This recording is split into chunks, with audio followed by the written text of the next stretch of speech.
Hey, do you want to hear something mad? I stayed consistent at guitar religiously for like 5 years straight.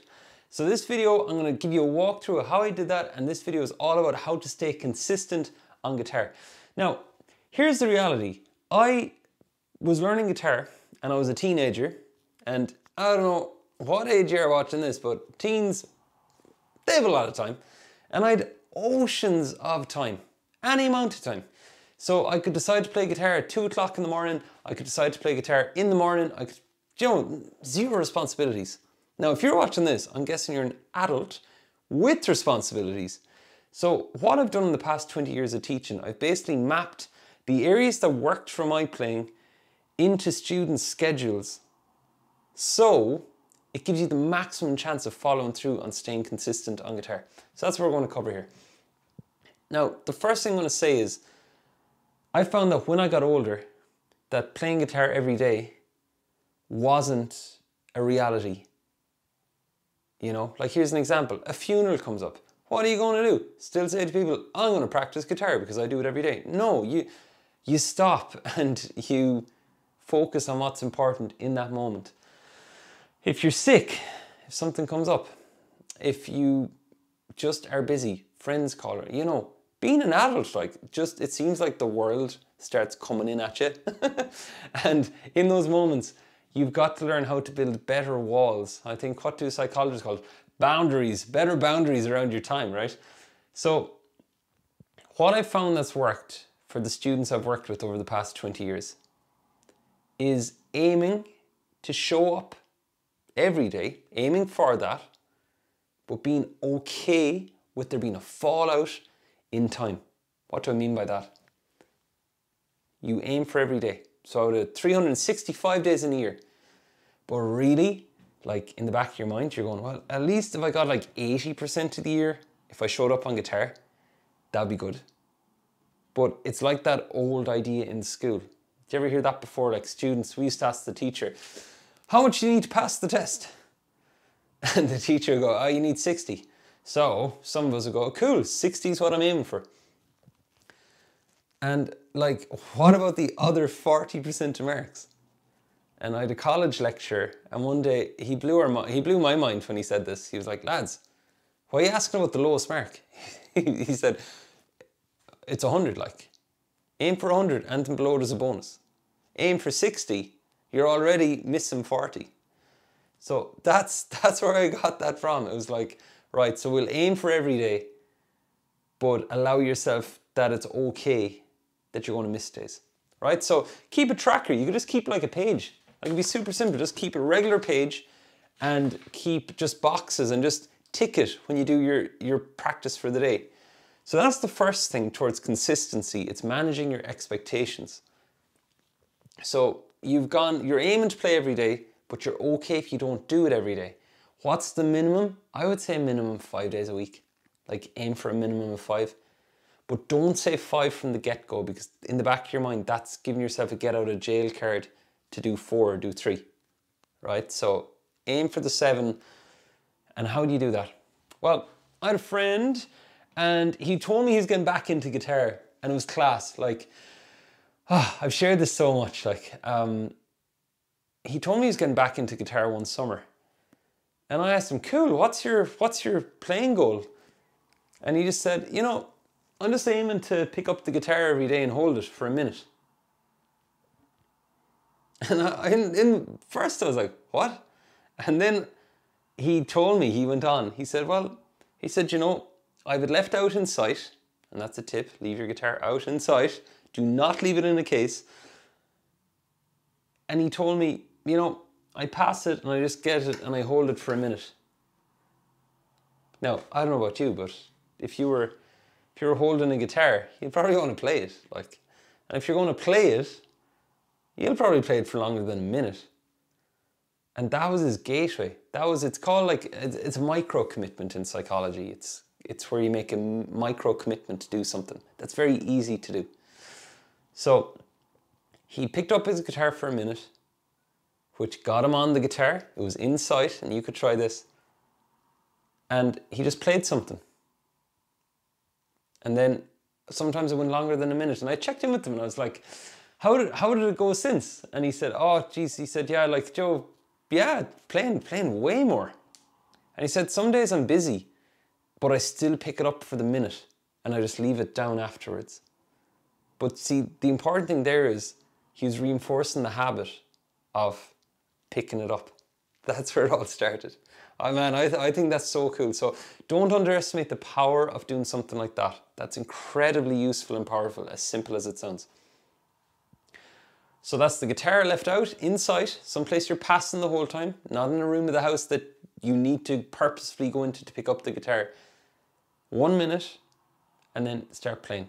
Which brings us to the next thing. It's like, we can get caught up in the practice and the what's my goal and what am I doing? Well, the first thing is to show up and play. So even if you're banging out a song that you can already play, at least you're back into showing up on guitar. And that's huge. Because we can fake ourselves out on guitar by making big plans and by setting huge goals and then not show up to play. The show up is where the magic happens. The show up is where you actually get on the guitar.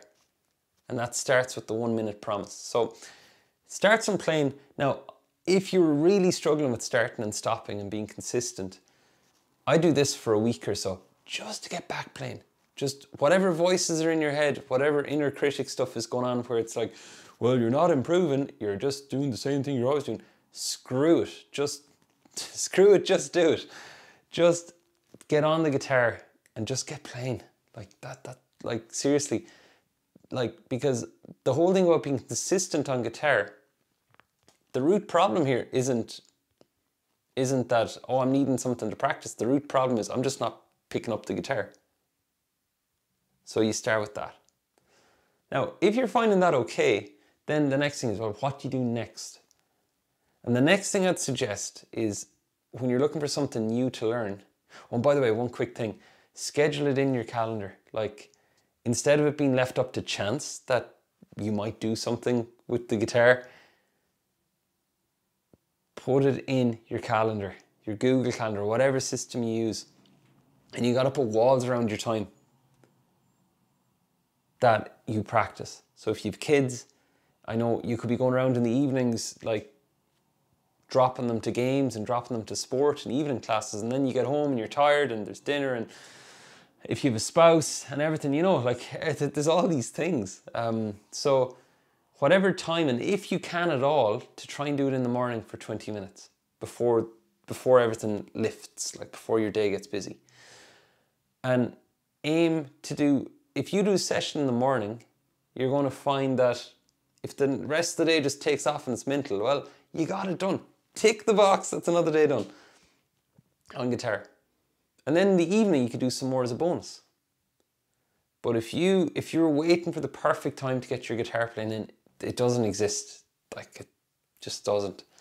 So be sure that you're proactively scheduling the time, and then you have the 1 minute approach as well, where you can just pick up the guitar for a minute, you know. The next thing then is, well, if you're looking for something new to learn now, so you're getting consistent, you're looking for something new to learn, look at the chords you already have and try and learn a song similar to that. You want to learn a song that's like 1 degree away from what you can already do. That way, again, it's a micro commitment. It's not too hard, but it's not like too boring either. So for example, if I had G, D, E minor and C, what you could do is Google whatever chords you're strong with. There's a thing in guitar called a key, and a key is a collection of chords that sound good together. You could Google G, D, E minor, C, what key? Whatever chords you have, Google those and enter the phrase, what key, question mark. That will tell you what key it's in, which will musically be able to locate you other songs. So here's an example. G, D, E minor and C, and apologies if I'm kind of losing you, I won't go too far down the theory rabbit hole here, is in the key of G. So I would look up easy songs in the key of G, and you're going to find other songs. And when you open the songs, then you go, oh cool, G, D, E minor and C are in this one too. And that's the trick. So you had those chords that you're familiar with, that you're getting back on track, and you've looked up a song that uses familiar ones to that. Now, the idea with this then is, again, it's scheduled in, you're doing your 1 minute thing, but what happens now if you zoom out and you go, well, I have the stuff I can already do. This is new. What I suggest here is start dividing your practice and playing time then between what you feel good doing and what's work. You don't want to end your practice session with a grind, leaving on, oh, it's still not there. You want to finish with the feeling of, I'm a guitar player. That sounds cool. And the best way to do that is play stuff you find easy. So start with the easy stuff to start, put the stuff you're working on in the middle, and finish with the stuff you like to play as well. So you start and end with feeling good. That's important, and that'll build the motivation again to show up to the guitar. And the next thing after that then is, like, there is a saying, like, you're the company you keep. Well, the reality for a lot of you, and same for me with other interests I have, is not everybody around you gets the guitar thing. Not everybody understands why you'd want to do guitar, or not everybody seems that bothered that you've put all this work into a song and you can play it and they're on their phone just looking at social media.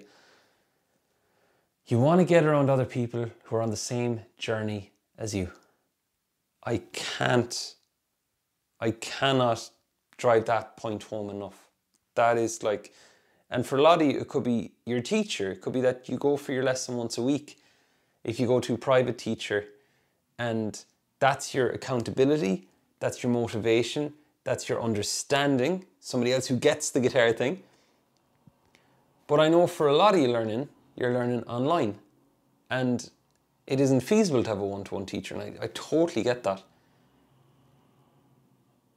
And looking online, just imagine, like, I'm looking at all the videos there is, I pick one, I'm on my own learning it. If I don't follow through, or I don't stay committed to it, and I don't get it, who's really to know? You know, like those guitar videos that have like thousands or millions of views. The teacher doesn't know who watched it or if they followed through or not. So you kind of get out of jail side of it. So what I'd suggest is sharing with others what you're playing and actually showing them what you're up to. And being open about identifying, sometimes it's hard to formulate a question, but being open to identifying what isn't working, right? So like, for example, that could be in the form of, that D chord is a pain. Okay, so there's a problem with the D chord, you know? And by the way, I have a free guitar community. If you want to join, it's building at the minute. It's free. You'll find the link below this video. And it's basically a place where you can come, and there's a weekly live Q&A for free inside there. And if you have questions to do with guitar, I'm there to help. And there's other guitarists joining, and I'm picturing it to be a place that guitarists can come and get questions answered and help each other and kind of be part of a group doing something really cool. So if you want to check that out, you'll find the link below. Now, that's everything you need. You've thought about scheduling, you've the 1 minute thing, and I'd encourage you as well to take a look at what led to you not being consistent on guitar. Was it something that threw you off track? Is there a pattern there? I did violin for 7 years, and man, I didn't practice it at all, really. So I have a good feel of what's inside the mind of somebody who doesn't practice than does. And here's one: if you go to a one-to-one lesson, you're going to get your work on right before the one-to-one lesson. So if it's on a Monday, there kind of Saturday you start thinking about your lesson. Sunday you start doing a bit. Monday you might do stuff in the morning. Online though, you can kind of just escape into doing it or not. So check out the community. You're more than welcome. I hope to see you there. Tell me you came from this video. And most of all, just get going. Starting today. Even if it's for a minute, just start today. Don't put it off till Monday. Don't put it off till the weekend. Just get started today. Something easy. You got it. All right. Thanks so much for watching. Remember to hit subscribe if you want to keep up to date for more videos like this on guitar. And I'll see you in the next one.